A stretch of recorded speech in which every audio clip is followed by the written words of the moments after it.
Ассаляму алейкум достар, сіздермен Айгүл Жасан, менің каналыма қош келдіңіздер.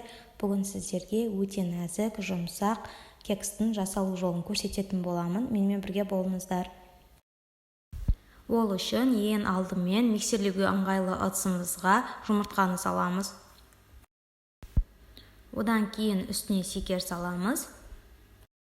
Және де екеуін жақсылап миксерлейміз.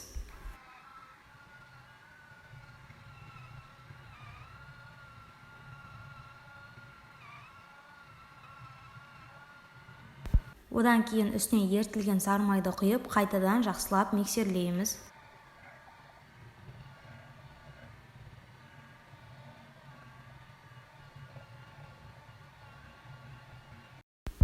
Содан соң үстіне сүт құямыз, өсімдік майын құямыз және де жарты шай қасық тұз қосамыз. Қайтадан жақсылап миксерлеп аламыз. Осымен сұйық қоспалардың бәрін қосып болдық. Енді құрғақ қоспаларды дайындаймыз. Ол үшін електен өткізілген ұнның үстіне қопсытқышты қосып, сұйық массамен барлығын жақсылап араластырып аламыз. Кекске қажетті барлық ингредиенттерді видеоға және де видеоның астында описаниеде міндетті түрде жазып кетемін. Осыдан кейін мен үстіне кішміш қостым. Сіз өз қалауыңызға қарай қоспасаңыз да болады, не болмаса орнына кез келген қатырылған жеміс-жидектерді қоса беруге болады.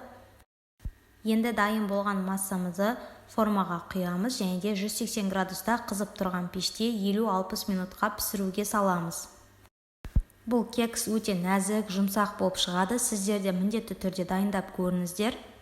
Сіздерге ұнайды деген сенімдемін. Видео ұнаған болса, соңына дейін көрген болсаңыз лайк басып, комментарий қалдырып, міндетті түрде менің каналыма тіркелуге ұмытпаңыздар.